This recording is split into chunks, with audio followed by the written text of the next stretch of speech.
अस्सलाम वालेकुम नाज़रीन, प्रोग्राम है आपकी आवाज़। कल मैं सोशल मीडिया चेक कर रहा था तो एक जर्मनी से प्रोग्राम चल रहा था। वो साहब लोगों को मशवरे दे रहे थे और मैंने भी थोड़ा सा सुना उनका। फिर मैंने भी कुछ अपने ख्यालात का इज़हार किया और उनको मैंने मशवरा दिया कि आप लोगों को डरा रहे हैं, यहाँ पे बैठ के परेशान कर रहे हैं। अगर आपने ये चैनल बनाया हुआ है तो लोगों की हौसला अफजाई करें, लोगों को अच्छे तरीके के साथ मशवरे दें। तो उसमें जनाब मौजूद ये था कि जर्मन नेशनलिटी जिसके पास है जनाब, वो भी जर्मन गवर्नमेंट ख़त्म कर सकती है। फिर ये बता रहे थे वो साहब कि अगर आप ने शादी की है, यहाँ पे कोई बच्चा पैदा हो गया तो उसके पैसे नहीं आप देते तो वो फिर भी जर्मन नेशनलिटी ख़त्म कर देंगे। अगर आप काम नहीं करेंगे वो जर्मन नेशनलिटी ख़त्म कर देंगे। वो खुलासा इस तरह का था। और जो साहब पूछने वाले थे बड़े सादा थे और मैंने फिर उनको समझाया कि देखें ये आप जो बता रहे हैं। फिर वो कहने लगे जनाब मुझे तो आपसे ज़्यादा देर यहाँ पे हो गई है जर्मनी में। मैंने कहा ये देर हो या ना हो ये सवाल नहीं है, मगर आप इन्फॉर्मेशन गलत दे रहे हैं। आज मैंने कहा इस पर मैं प्रोग्राम करूं कि जो लोग भी इस तरह के सवालात करते हैं उनको अगर कोई ऐसी जगह मिले जहाँ पे कोई उनको गाइड करे तो वो ठीक है। अगर कोई डरा धमका रहा है तो अफसोसनाक है। सबसे पहले मैं आपको बता देता हूँ कि जो जर्मन नेशनलिटी है वो आपकी ख़त्म नहीं हो सकती। हाँ, एक ही वजह हो सकती है कि कोई आपने बहुत बड़ा किसी ऐसी तंजीम के साथ काम डाला हो, टेररिस्ट जैसे होते हैं या जो मुल्क के लिए नुकसानदेह साबित होते हैं। जो लोग जो हम जर्मन में मर्ज रहते हैं जर्मनी के लिए वो नुकसानदेह हैं, ऐसे लोगों की नेशनलिटी ख़त्म की जा सकती है। उसके अलावा कोई इतना बड़ा प्रॉब्लम नहीं है ना। आप अगर पैसे नहीं अपने बच्चों को दे रहे हो तो नेशनलिटी ख़त्म नहीं होती। अगर आप काम नहीं कर रहे, अब वो साहब कह रहे थे आप जॉब सेंटर जाएं, वो सारा दिन से डील करते हैं वहाँ पे ये करते। लेकिन जो कवानीन है जॉब सेंटर के उसको तो आपने फॉलो करना ही करना है। अगर वो आपको कहीं काम पे भेज रहे हैं और आप काम पे नहीं जा रहे तो फिर वो क्या करें, एक सवाल है। तो आपको जब वो काम पे भेजें तो आपका काम है वहाँ पे जाएं, काम मिलना या ना मिलना ये बात का मसला है। और दूसरी बात ये है कि जो जर्मनी के हालात इस वक्त मौजूद है, काम का इतना बड़ा इशू नहीं है वहाँ। अगर कोई ढूंढना चाहे, कोई करना चाहे, लोगों को बंदे नहीं मिल रहे। और वहाँ पे आप आजकल जिस तरह मैंने बताया आपको कि टैक्सी भी चला सकते हैं आसानी के साथ, कोई इतना बड़ा इशू नहीं है वहाँ। फिर जब एक बंदे ने इन्हीं मेरे साथ बहस करने लगे, कहने लगे फलां बंदे का वीज़ा ख़त्म उन्होंने कर दिया। तो मैंने उनको साहब को कहा वीज़े में ओफनसाट लाबनस में नेशनलिटी में फ़र्क होता है। और वहाँ पे फिर वो कहने लगे जी ये बहस ना करें। मैंने कहा आप गाइड गलत कर रहे हैं। सवाल ये है कि जो ओफनसाट लाबनस है वो आप सबके इल्म में है, वो अगर 3 साल से ज़्यादा आपको जेल हो जाती है तो वहाँ पे शायद इससे कम भी हो। ये होता है कि आपने काम कौन सा डाला है तो आपकी ओफनसाट लाबनस वो ख़त्म कर सकते हैं, आपको वापस आपके मुल्क भिजवा सकते हैं। मैं एक तुर्की लड़के को जानता हूँ, पता नहीं बेशुमार दफ़ा वो क्राइम में मुलव्वस रहा, फिर उसकी ओफनसाट लाबनस ख़त्म कर दिया। प्रॉब्लम यहाँ पे आ रही थी कि उसके वालिदैन यहाँ पे थे जर्मनी में, वो वापस नहीं भिजवा पाए रहे थे उनको क्योंकि उम्र छोटी थी। जब वो उम्र ज़्यादा हुई तो फिर उन्होंने उसे वापस भेज दिया। बेशुमार क्राइम उसने किए थे।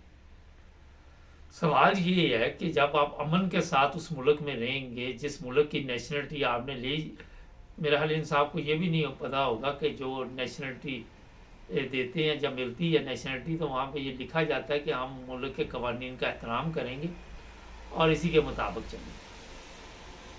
ये अगर आप चेक कर ले तो जो खुलासा मैंने आपको बताया। तो जनाब जर्मन नेशनलिटी अगर आपको मिल रही है या मिल चुकी है तो इतनी बड़ी कोई प्रॉब्लम नहीं, आप अमन और सुकून के साथ वहाँ पे रह सकते हैं। बाकी अगर आपने कोई पैसे किसी के देने हैं या बैंक के पैसे देने हैं या आपने यंग सम के पैसे देने हैं तो उससे नेशनलिटी का कोई लेन देन नहीं। ये आपको मैंने बिल्कुल वादे तरीके से बता दिया। एक चीज़ और है कि जॉब सेंटर जब आपको खत लिखता है, आप एक पे नहीं जाते, दूसरे पे फिर जाना चाहिए आपको।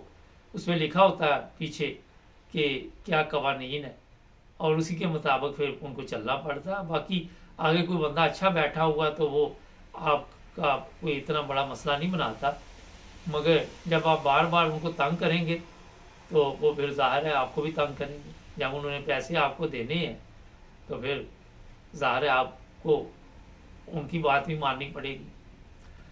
फिर एक और चीज़ उन साहब को नहीं वहाँ पे पता थी, वो कह लगे जी आपको पता है ना कि डबल नेशनलिटी होती है, 2 पासपोर्ट होते हैं। मैं कहा जनाब मैंने तो आज तक जर्मन के 2 पासपोर्ट नहीं सुने।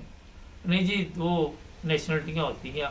और मैंने कहा सर 1 मई से दूसरा का जो कवानीन है 1 मई से वो शुरू होंगे, उसके बाद पाकिस्तानी हो या जो भी हो डबल नेशनलिटी ले सकते हैं।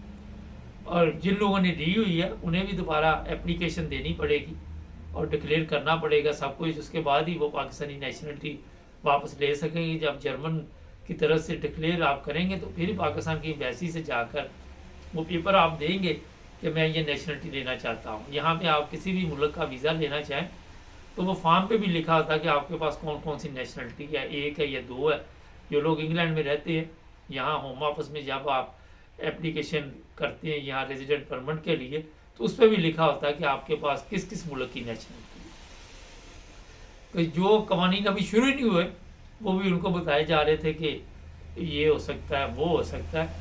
तो मुझे बड़ा दुख का लगा कि हमारे लोग जो सादा है ऐसे लोगों के साथ मशवरे करते हैं, ऐसे लोगों को पूछते हैं।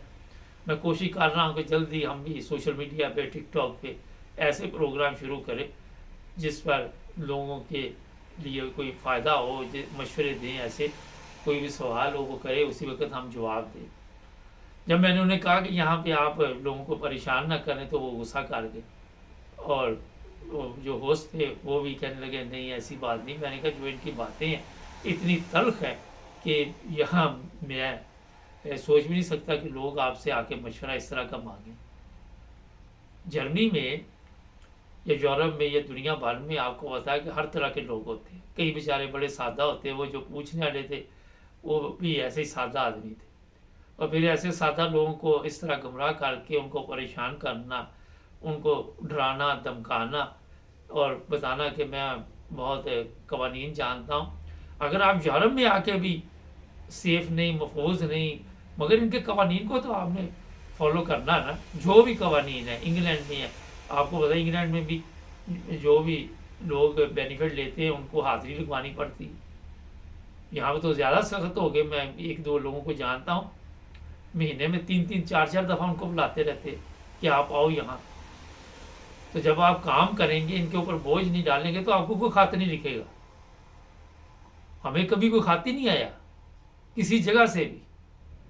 वजह यही है कि हम इन चक्रों में नहीं पड़ते।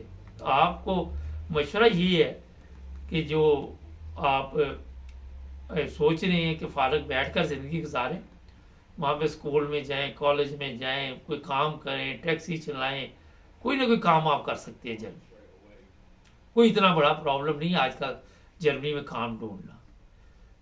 तो जनाब ये एक प्रोग्राम रात मैं सोच रहा था कि सुबह करूँगा ताकि लोगों को पता चले कि जो जर्मन गवर्नमेंट है वहाँ पे गैर मुल्कियों की ज़रूरत है। अगर आप अच्छे लोग हैं, गलती से कोई क्राइम हो भी गया तो इतना बड़ा नहीं है, तो कोई इतना बड़ा मसला नहीं है वहाँ पे। क्योंकि अगर तो आप जानबूझ के रोज़ाना को इस तरह के काम डालते हैं तो फिर और मसाइल आपके लिए भी शुरू हो सकते हैं।